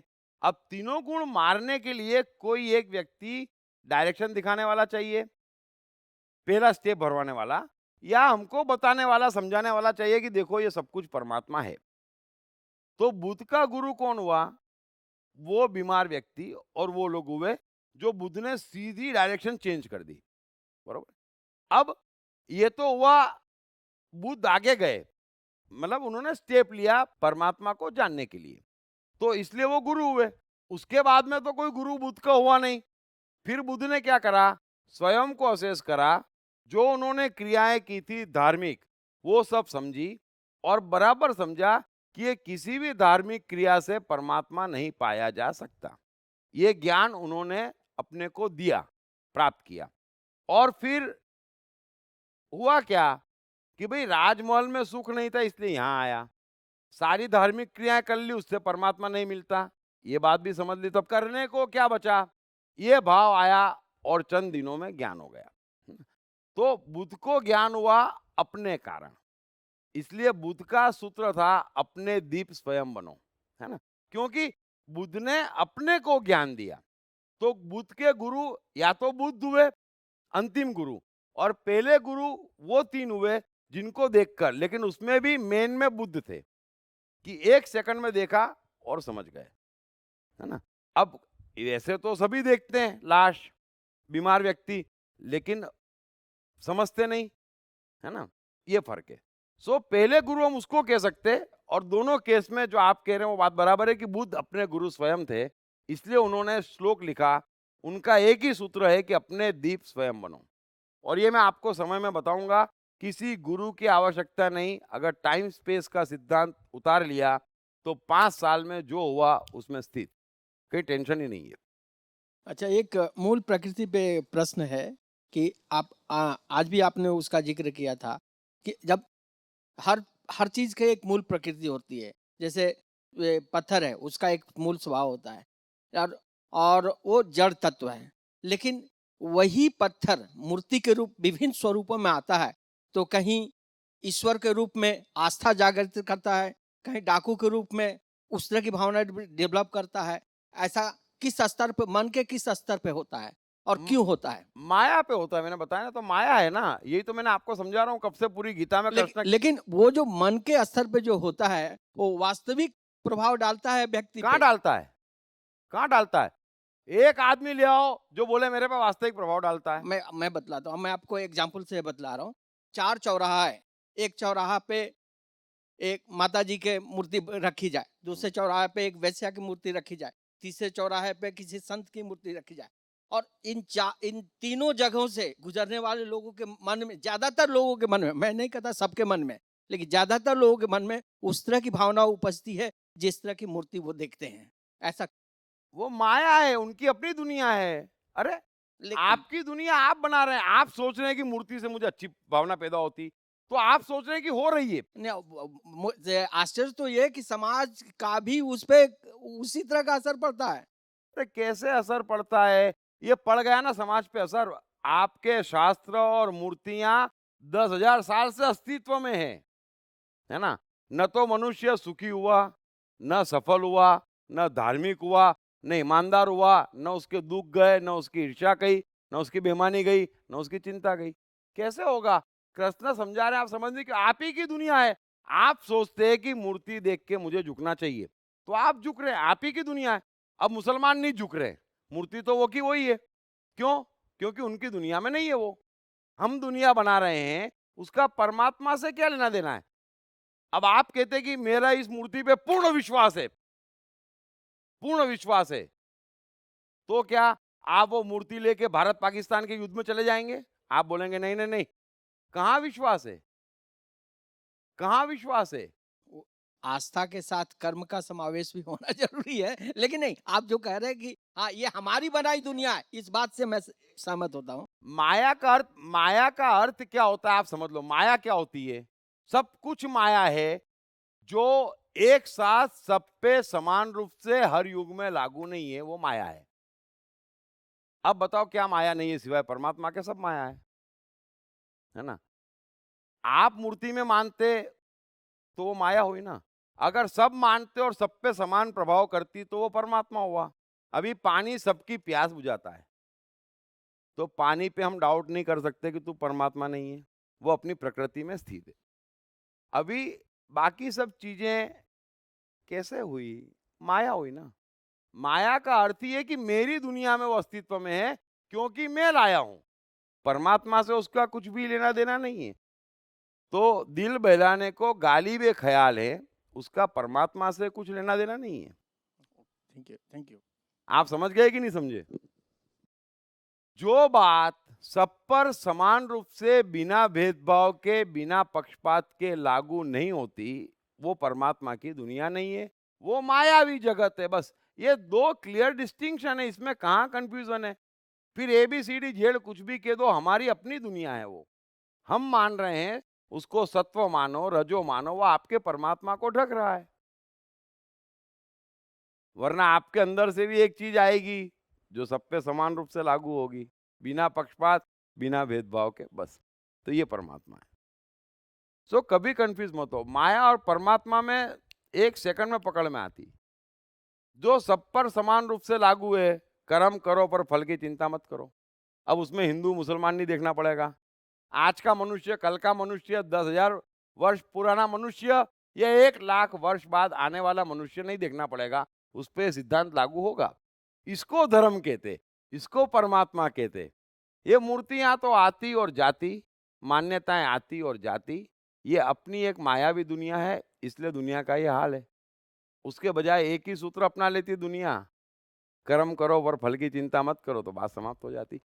तो मत करें ऐसा। दीप जी, हाँ वेबकास्ट से राजेश जी पूछते हैं हाँ कि हमें एक किस्म का काम बड़ा पसंद है, लेकिन यूं हो कि हमें अपॉर्चुनिटी कोई और काम मिले, तो ये मान लेंगे कि परमात्मा ने हमें ये मौका दिया है और इससे हमारी कोई सफलता होगी, इसलिए ये मौका हमारे हाथ आया है। तो अब ऐसी स्थिति में हम उस मौके का फायदा उठाएं ये मानकर कि परमात्मा ने भेजा है, या वो काम करें जो हमारा पसंद का काम हो। ऐसा है, ये जो इन्होंने परिस्थिति एक्सप्लेन करी कि मुझे एक काम में इंटरेस्ट है, परमात्मा ने अपॉर्चुनिटी दूसरे काम में भेजी, तो मैं क्या समझूं? अब थोड़ा सा, हालांकि आज विस्तार से मैं टाइम एंड स्पेस समझाने नहीं बैठा हूं। अपॉर्चुनिटी जो है उसमें दो बातें, आप खोजने गए कि अपने आप आई। जो अपने आप आई वो परमात्मा है, आप खोजने गए वो परमात्मा नहीं है। आपकी कोई इच्छा है और आपने एक स्टेप बढ़ाया तो परमात्मा नहीं है, समझ लेना। अपने आप मिले पदार्थ में जो संतुष्ट है, 4 साल रह ले वो अंबानी बन जाएगा। ये एक मैजिक है, ये संसार चल रहा है मैजिक से। तो अपने आप मिला कि वो गए। अब क्या होता है, सिचुएशन पे रहता है, समय संजोग परिस्थिति, 3 डायमेंशन है हर डिसीजन के। तो उनको जिस फील्ड में इंटरेस्ट है उसमें उनको लगता है कि भाई आज कोई चांस नहीं मिल रहा है और वाकई सस्टेन करना जरूरी है और अपने आप को अपॉर्चुनिटी मिली है तो उसमें लग जाना चाहिए, वहां पे भी काम करना चाहिए, उस चीज को ध्यान में रखना चाहिए जिसमें उनका इंटरेस्ट है। जैसे वॉल्ट डिज्नी, सपोज उनका इंटरेस्ट चित्रकारी में है तो वो जहन में रख ली, लेकिन चित्रकारी का मौका नहीं मिला क्योंकि इतनी गरीबी थी कि अंडे बेचना पड़ते थे, अखबार बेचना पड़ते थे, स्कूल नहीं जा पाते थे, ड्राइंग का सामान नहीं खरीद सकते थे। तो ये जीवन की मजबूरी है, जिंदा रहेगा तो ड्राइंग बनाएगा ना। तो जिंदा रहने के लिए उन्होंने सब काम करे और फिर वक्त ने टर्निंग लिया और वापस ड्राइंग में घुस गए मौका मिलते ही। एडिसन का इंटरेस्ट प्रयोग में था, लेकिन नाइट वॉचमैन की नौकरी, दूसरी नौकरी, तीसरी नौकरी, अखबार बेचना, अंडे बेचना, क्यों? क्योंकि जिंदा रहेगा तो प्रयोग करेगा ना। तो आप जिंदा रह सकते हैं, फिर अपने आप भेजिए या नहीं, दो चीज। और आपका इंटरेस्ट है, मतलब वो चीज तो छूटने वाली ही नहीं है। अगर आप दूसरी जगह से पैसा भी कमाएंगे तो भी आपका इंटरेस्ट है, तो पैसा तो आप उसमें लगा ही देंगे। तो जिसमें आपका इंटरेस्ट है वो आपका परमात्मा है और सब कुछ उसको अर्पित है, तब आप कह सकते हैं कि आपका इंटरेस्ट है। कि भाई दूसरी जगह से कमाया फिर इसमें लगा दिया, तो आपने जिसमें इंटरेस्ट था वो फील्ड छोड़ी कहाँ? नहीं छोड़ी। समझ में आ गई सबके बात? हाँ गीता की सर, आज की अध्याय में इतना मजा आया, समझिए आप धरती पे छुपे हुए बातों को आज आप लीक करवा दिया। मुझे आज बहुत स्पेशल इफेक्ट हो रहा है अंदर से। और दूसरी, आप एक और बात कहा, जिस देश में पैसे का पूजा होता है वहां धन नहीं है, जहां नहीं होता वहां धन भरा हुआ है। फिर भी हम हिंदुस्तानी लोग नहीं समझ रहे, हम क्या कहें सर। धन्यवाद। Thank you very much. So कोई सवाल तो नहीं ना? Thank you very much, thank you very much, thank you very much.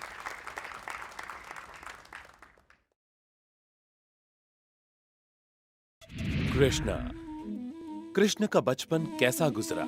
Krishna Radha का प्यार क्या था? कृष्ण ने कितने विवाह किए? कृष्ण की चाइल्ड साइकोलॉजी क्या थी? कृष्ण ने ग्वाले से द्वारकाधीश तक का सफर कैसे तय किया? ये यादव स्थली क्या है? इन तमाम सवालों के जवाब जानिए। दीप त्रिवेदी द्वारा लिखित किताब मैं कृष्ण हूँ। ये किताब कृष्ण के संपूर्ण जीवन पर रिसर्च करने के बाद दीप त्रिवेदी द्वारा कुछ इस साइकोलॉजिकल अंदाज में सिलसिलेवार रूप से लिखी गई है कि जिसे पढ़ते पढ़ते आपका जीवन भी बदलता चला जाएगा। मैं कृष्ण हूँ। ये किताब अंग्रेजी, हिंदी, मराठी तथा गुजराती में एक साथ atmanestore.com साथ ही सभी प्रमुख ई-कॉमर्स साइट्स पर भी उपलब्ध है। दीप त्रिवेदी की मनुष्य के जीवन और उसकी साइकोलॉजी पर एक गहरी पकड़ है। मनुष्य जीवन के विभिन्न पहलुओं पर सर्वाधिक चर्चा करने का रिकॉर्ड भी उन्हीं के नाम पर है। मनुष्य जीवन का ऐसा कोई पहलू नहीं जिस पर उन्होंने खुलकर चर्चा ना की हो, जैसे कि path of life, personality, complex, guilt, love, expectation, partiality, acceptance, fear, hypocrisy, creativity, wealth, who is God, concentration, confusion, power of transformation, joy and success, mind and brain, day sleep, natural intelligence, change your future, ego, non-violence, freedom, तथा दीप talks ताओ ते चिंग के अंतर्गत दीप त्रिवेदी द्वारा मशहूर Chinese philosopher लाओ त्से के महान सूत्रों पर चर्चा, परिचय, समय, मन, सफलता, संकट, धर्म, राजनीति और दीप टॉक्स भगवत गीता के अंतर्गत जीवन की किसी भी समस्या से निपटने के लिए दीप त्रिवेदी द्वारा भगवत गीता के संपूर्ण 18 अध्याय पर चर्चा। आप ये तमाम डीवीडीज और सीडीज सुनकर अपना और अपने परिवार का जीवन बदल सकते हैं। ये तमाम डीवीडीज और सीडीज आत्मन ई स्टोर तथा अन्य सभी ई-कॉमर्स साइट्स पर उपलब्ध